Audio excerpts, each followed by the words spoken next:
Assalamualaikum warahmatullahi wabarakatuh. Salam sejahtera untuk kita semua.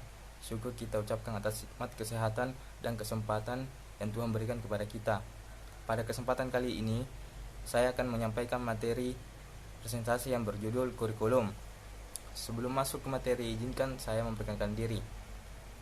Nama saya Nizar Putra Pratama, jurusan Pendidikan Teknik Elektro, Fakultas Teknik Universitas Negeri Makassar. Untuk mempersingkat waktu, saya langsung masuk ke materi. Latar belakang. Pembentuk suatu organisasi yaitu untuk mencapai suatu tujuan tertentu. Begitu pula dengan salah satu organisasi yang sangat besar, seperti dunia persekolahan dalam tingkat nasional. Untuk mencapai tujuan pendidikan, maka harus dibuat rancangan untuk mencapai tujuan tersebut agar dalam pelaksanaan terorganisir oleh dan terarah. Oleh karena itu, itulah kita mengenal yang namanya kurikulum. Kurikulum berfungsi sebagai pedoman dalam pelaksanaan kegiatan pendidikan di sekolah bagi pihak-pihak yang terkait. Selain sebagai pedoman, bagi siswa kurikulum memiliki 6 fungsi, yaitu fungsi penyesuaian, fungsi pengintegrasian, fungsi diferensiasi, fungsi persiapan, fungsi pemilihan, dan fungsi diagnosis. Rumusan masalah. Apa pengertian kurikulum? Bagaimana landasan pengembangan kurikulum? Bagaimana komponen-komponen pengembangan kurikulum? Bagaimana prinsip-prinsip pengembang kurikulum? Bagaimana peranan kurikulum? Apa saja model-model pengembangan kurikulum? Bagaimanakah perkembangan kurikulum di Indonesia? Yang pertama, pengertian kurikulum. Secara etimologis, istilah kurikulum berasal dari bahasa Yunani, yaitu kurir, yang artinya pelari. Di kurir yang berarti tempat berpacu.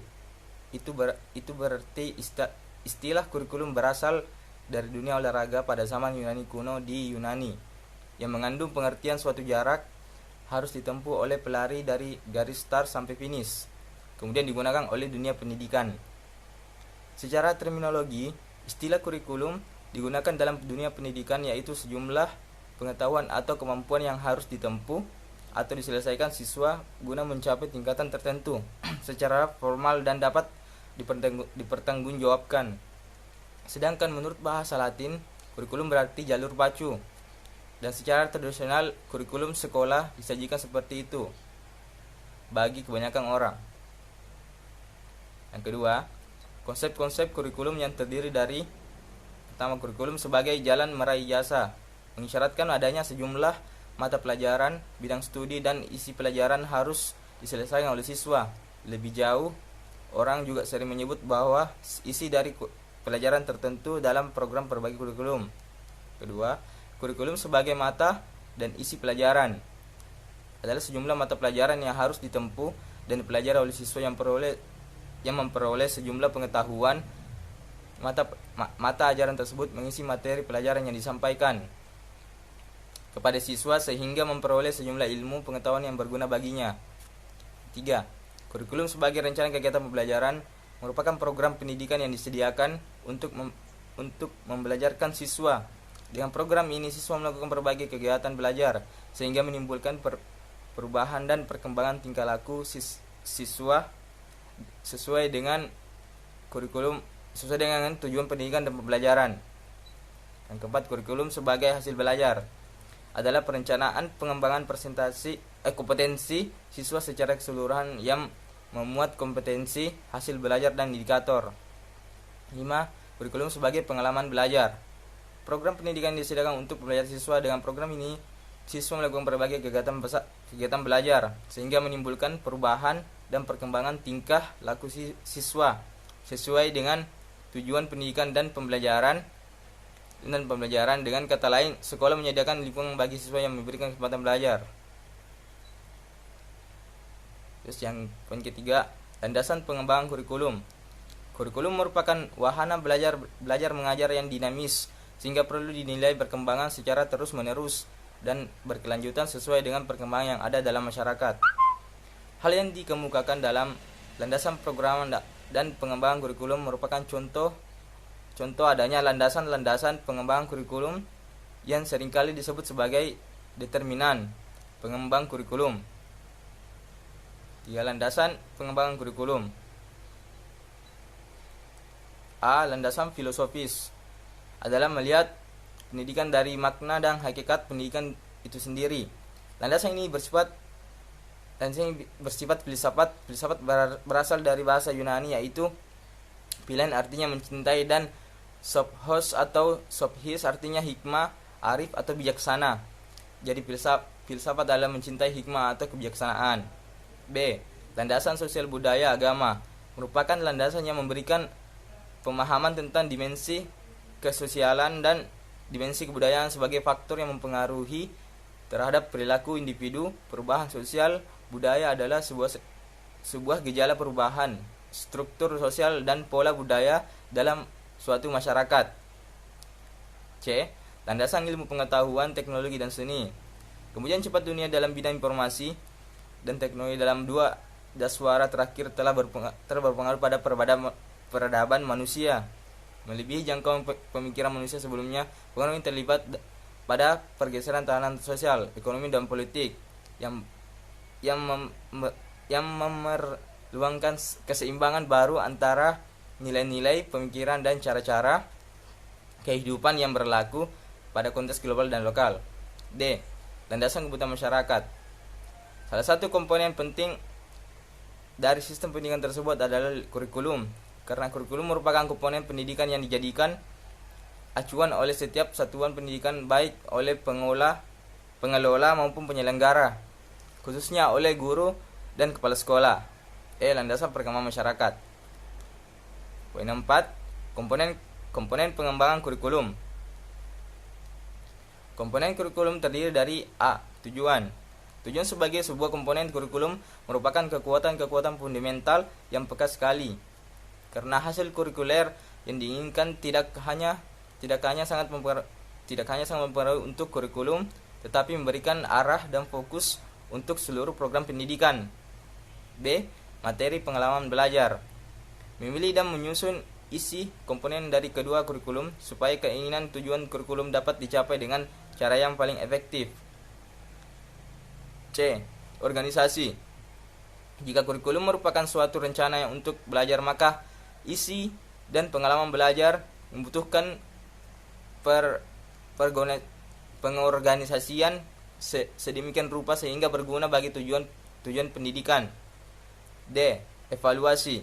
Evaluasi merupakan komponen keempat kurikulum, mungkin merupakan aspek kegiatan yang dipandang paling kecil. Poin kelima, tahap-tahap pengembangan kurikulum. Dalam pelaksanaannya, pengembangan kurikulum harus menempuh tahap-tahap sebagai berikut. Tahap pertama, studi kelayakan dan analisis kebutuhan pengembang kurikulum, melakukan kegiatan analisis kebutuhan program dan merumuskan dasar-dasar pertimbangan bagi pengembangan kurikulum tersebut. Untuk si pengembang perlu melakukan studi dokumentasi dan studi lapangan. Tahap yang kedua, perencanaan kurikulum. Konsep awal ini dirumuskan berdasarkan rumusan kemampuan, selanjutnya merumuskan tujuan, isi, strategi pembelajaran sesuai dengan pola kurikulum sistemik. Tahap ketiga, pengembangan rencana operasional kurikulum. Penyusunan rencana ini mencakup penyusunan silabus, pengembangan bahan pelajaran, dan sumber-sumber material lainnya. Tahap keempat, pelaksanaan uji coba terbatas kurikulum di lapangan. Pengujian kurikulum di lapangan dimaksudkan untuk mengetahui tingkat keandalannya, kemungkinan pelaksanaan dan keberhasilannya, hambatan dan masalah-masalah yang timbul, dan faktor-faktor pendukung yang tersedia, dan lain-lain yang berkaitan dengan pelaksanaan kurikulum. Tahap kelima, implementasi kurikulum. Ada 2 kegiatan yang perlu dilakukan, ialah kegiatan diseminasi, yakni melaksanakan kurikulum dalam lingkup sampel yang lebih luas. Yang kedua, pelaksanaan kurikulum secara menyeluruh yang mencakup semua satuan pendidikan pada jenjang yang sama. Tahap keenam, monitoring dan evaluasi kurikulum. Selama pelaksanaan kurikulum perlu dilakukan penilaian dan pemantauan yang berkenaan dengan desain kurikulum dan hasil pelaksanaan kurikulum serta dampaknya. Tahap ketujuh, perbaikan dan penyesuaian. Berdasarkan penilaian dan pemantauan kurikulum berperoleh data dan informasi yang akurat, yang selanjutnya dapat digunakan sebagai bahan untuk melakukan pada kurikulum tersebut bila diperlukan, atau melakukan penyesuaian kurikulum dengan keadaan. Poin ke-6, fungsi kurikulum. Secara umum, fungsi kurikulum adalah sebagai alat untuk membentuk peserta didik untuk mengembangkan pribadinya ke arah tujuan pendidikan. Kurikulum itu segala aspek yang mempengaruhi peserta didik di sekolah, termasuk guru dan sarana serta prasarana lainnya. Kurikulum sebagai program belajar bagi siswa disusun secara sistematis dan logis, diberikan oleh sekolah untuk mencapai tujuan pendidikan. Sebagai program belajar, kurikulum adalah niat, rencana, dan harapan menurut Alexander English. Fungsi kurikulum meliputi yang pertama, fungsi penyesuaian. Setiap individu harus mempunyai penyesuaian diri terhadap lingkungannya secara menyeluruh, karena lingkungan sendiri senantiasa berubah dan bersifat dinamis. Maka masing-masing individu pun harus memiliki kemampuan yang menyesuaikan diri secara dinamis pula. Yang kedua, fungsi integrasi.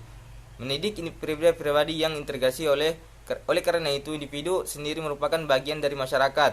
Maka pribadi yang terintegrasi itu akan memberikan sumbangan dalam pembentukan atau pengintegrasian masyarakat. Yang ketiga, fungsi diferensiasi. Memberikan pelayanan terhadap perbedaan di antara setiap orang dalam masyarakat. Pada dasarnya, diferensiasi akan mendorong orang berpikir kritis dan kreatif, sehingga akan mendorong kemajuan sosial dalam masyarakat. Yang keempat, fungsi persiapan. Mempersiapkan siswa agar mampu melanjutkan studi lebih lanjut untuk suatu jangkauan yang lebih jauh. Misalnya melanjutkan studi ke sekolah yang lebih tinggi, persiapannya belajar dalam masyarakat. Yang kelima, fungsi pemilihan. Perbedaan diferensiasi dan pemilihan seleksi adalah dua hal yang saling berkaitan. Pengakuan atas perbedaan berarti memberikan kesempatan bagi seseorang untuk memilih apa yang diinginkan dan menarik minatnya. Yang keenam, fungsi diagnosis. Salah satu segi pelayanan pendidikan adalah membantu dan mengarahkan siswa untuk mampu memahami dan menerima dirinya, sehingga dapat mengembangkan seluruh potensi yang dimilikinya. Poin ketujuh, peranan kurikulum. Menurut Omer Hamalik, kurikulum bagi program pendidikan di mana sekolah sebagai institusi sosial melaksanakan operasinya. Paling tidak dapat ditentukan 3 jenis kurikulum. Yang pertama, peranan konservatif. Menekankan bahwa kurikulum itu dapat dijadikan sebagai sarana mentransmisikan nilai-nilai warisan budaya masa lalu yang dianggap masih relevan dengan masa kini bagi generasi muda. Yang kedua, peranan kritis dan evaluatif. Perkembangan ilmu, pengetahuan dan aspek-aspek lainnya senantiasa terjadi setiap saat. Peranan kreatif menekankan bahwa kurikulum harus mampu mengembangkan suatu yang baru sesuai dengan perkembangan. Yang ketiga, peranan aktif.